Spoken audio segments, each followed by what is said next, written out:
lanyards, we'll show those next. Well, let me show you how I got the lanyard. I wanted a lanyard. I wanted a Surefire lanyard just because that's the way I am. I got a Surefire flashlight. I didn't want to put a crummy little lanyard on it. Wanted to get a Surefire lanyard. Well, I couldn't find one that was perfect because if I'm going to carry this around, I want to at least have a lanyard that I like. So what I did is I bought a Surefire spares carrier. I guess we'll do a little mini review on that while we're at it. SC1 spares carrier 1. It holds 6 of the 123 batteries. The SC3, I believe, holds 4 of the batteries. It's also, I guess, I don't know if they have any plans of updating this now that you have the LED models, but this was for the days where it holds 6 batteries and also a lamp assembly to put in there when your incandescent lamp, the days before the LEDs, I guess, you could put a spare lamp in there. One of the main reasons I bought this is to get the lanyard. You know, the lanyards are between $13 and $22, I think. The spares carrier I got at a local store for $20. I said, hey, if I'm going to spend 15 bucks or so on a lanyard, might as well spend a few extra dollars and get the spares carrier. Don't know a whole lot to say about it. Holds 6 batteries. That, if it is a lamp, you could put it in there. I've been trying to think of something that I need always carry around. I guess if you always carry around your battery carrier, and I don't know, I guess you could roll up a $20 bill just in case of an emergency if you ever needed it, and stuff down in there. I don't know exactly what you could use that for other than the lamp. It's got an O-ring around there, around the edge of it. It's a tight fit, real tight fit. I added a little bit of gel on there to free it up, or not free it up, but make it go on there a little bit easier. So I bought the spares carrier mainly for this lanyard, and then when I got the lanyard, the more I looked at it, I said, I've got a gray lanyard with a black flashlight. For 95% of the people, they could care less. For me, that drove me crazy. So that led me to another little search. I ended up wanting to find what I had in mind. I said, this lanyard, as great as it is from Surefire, for my purposes, is too long and it's gray. I want something that's black.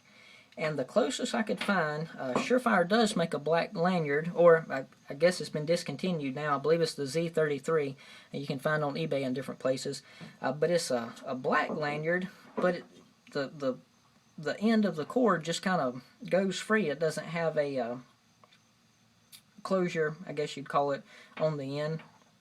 So I ended up, long story short, without boring you too much, I wanted to make my own lanyard. That way I could make it just right.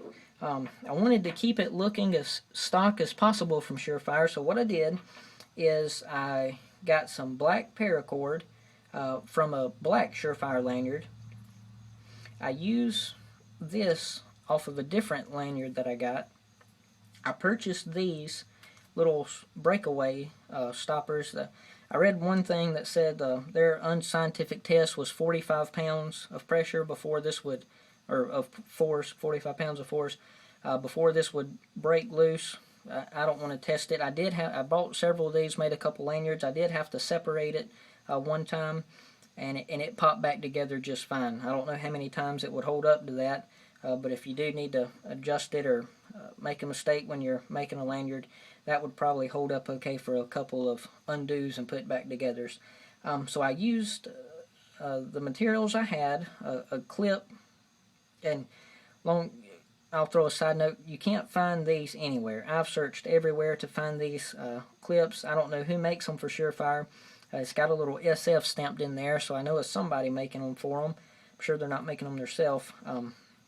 But all these other pieces I can find different places online and make lanyards, but except for this little piece. So if anybody knows where to find that exact clip and would help me out in the comments, I'd appreciate it. But I made a black wrist strap lanyard. I am a Gamecock fan. I'm sure the camera won't pick up the colors, but this is also a garnet lanyard. That way I can dress up the little flashlight on game days in the fall. And then I also made a longer lanyard that's as long as the stock Surefire lanyards. Made it just like this black one, except twice as long. And that way if I want to put it around my neck when I'm walking around in the yard or something. And then a package I got from somebody on the Kindle Power forums included a yellow lanyard, which Surefire makes for their, I believe it's the G2 LED Surefire, made for fire and rescue personnel. They have some yellow lanyards for that, so I figured I'd use the cord and make the pieces and make a yellow one while I was at it. I believe that's pretty much it. One other thing that I did buy to go with it. This is a F04 diffuser.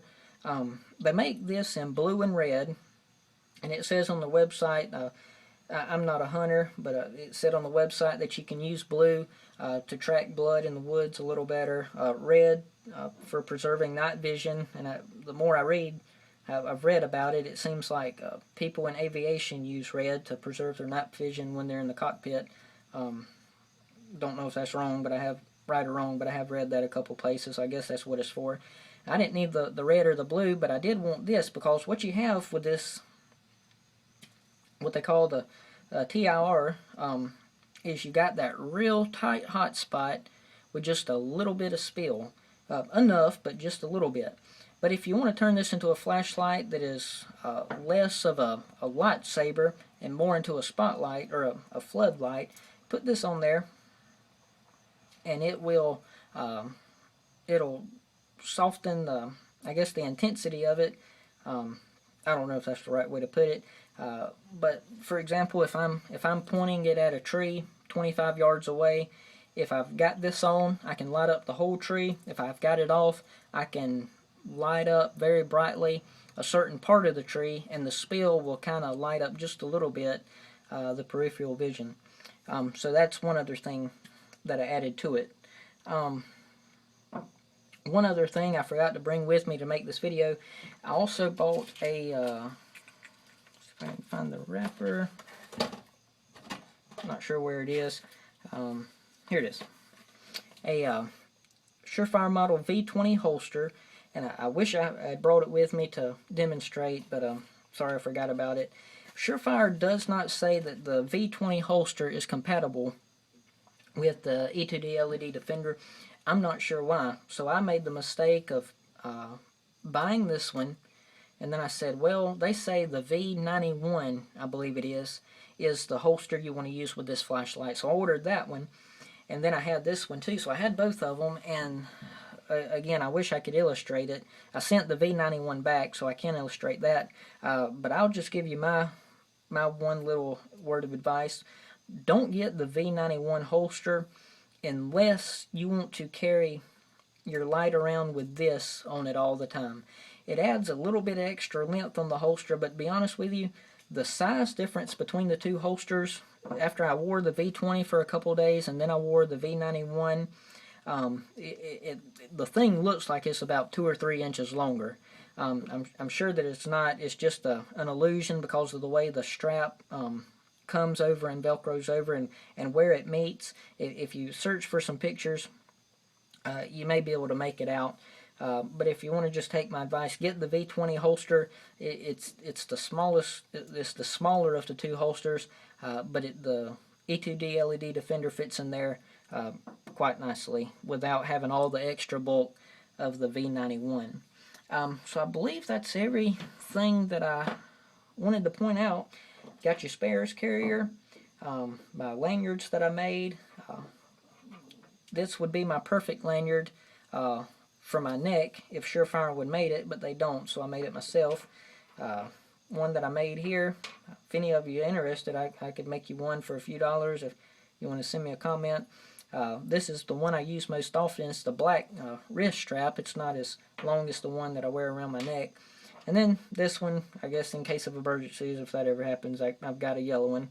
And then the flashlight itself, of course, the couple mods, the split ring on there, the two-way pocket clip, the glow-in-the-dark O-ring.